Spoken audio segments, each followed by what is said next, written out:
सकट चौथ व्रत कथा। एक साहूकार और साहूकारनी। एक साहूकार और एक साहूकारनी थे। वह धर्म पुण्य को नहीं मानते थे, इसके कारण उनके कोई बच्चा नहीं था। एक दिन साहूकारनी पड़ोसी के घर गई।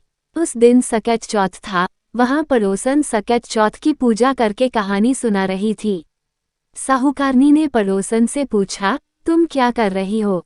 तब पड़ोसन बोली कि आज चौथ का व्रत है, इसलिए कहानी सुना रही हूँ। तब साहूकारनी बोली, चौथ के व्रत करने से क्या होता है? तब पड़ोसन बोली, इसे करने से अन्न, धन, सुहाग, पुत्र सब मिलता है। तब साहूकारनी ने कहा, यदि मेरा गर्भ रह जाए तो मैं 1.25 सेर तिलकुट करूंगी और चौथ का व्रत करूंगी।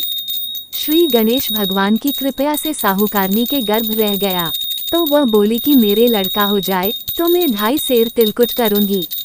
कुछ दिन बाद उसके लड़का हो गया, तो वह बोली कि हे चौथ भगवान, मेरे बेटे का विवाह हो जाएगा तो 5.25 सेर का तिलकुट करूंगी। कुछ वर्षों बाद उसके बेटे का विवाह तय हो गया और उसका बेटा विवाह करने चला गया, लेकिन उस साहूकारनी ने तिलकुट नहीं किया। इस कारण से चौथ देव क्रोधित हो गए और उन्होंने फेरों से उसके बेटे को उठाकर पीपल के पेड़ पर बिठा दिया। सभी वर को खोजने लगे पर वो नहीं मिला। हताश होकर सारे लोग अपने अपने घर को लौट गए।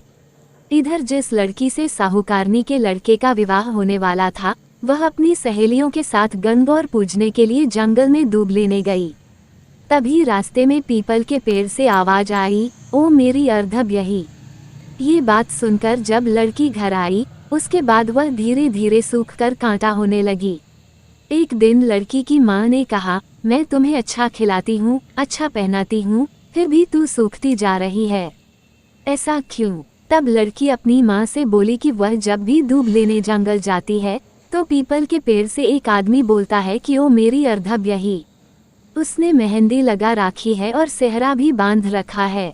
तब उसकी माँ ने पीपल के पेड़ के पास जाकर देखा, ये तो उसका जमाई ही है।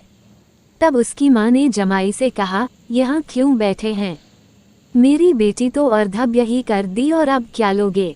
साहूकारनी का बेटा बोला, मेरी माँ ने चौथ का तिलकुट बोला था लेकिन नहीं किया, इसलिए चौथ माता ने नाराज होकर यहाँ बैठा दिया। ये सुनकर उस लड़की की माँ साहूकारनी के घर गई और उससे पूछा कि तुमने सकट चौथ का कुछ बोला है क्या? तब साहूकारनी बोली, तिलकुट बोला था। उसके बाद साहूकारनी बोली, मेरा बेटा घर आ जाए तो 2.5 मन का तिलकुट करूंगी। इससे श्री गणेश भगवान प्रसन्न हो गए और उसके बेटे को फेरों में लाकर बैठा दिया।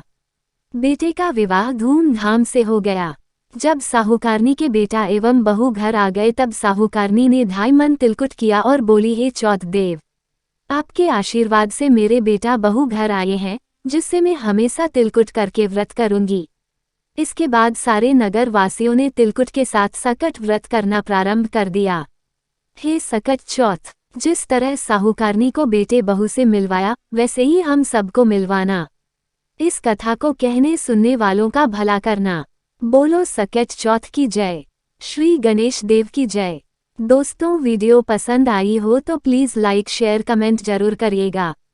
और अगर अभी तक आपने हमारे चैनल को सब्सक्राइब नहीं किया है तो आपसे रिक्वेस्ट है, हमारे चैनल को सब्सक्राइब जरूर कर लीजिएगा।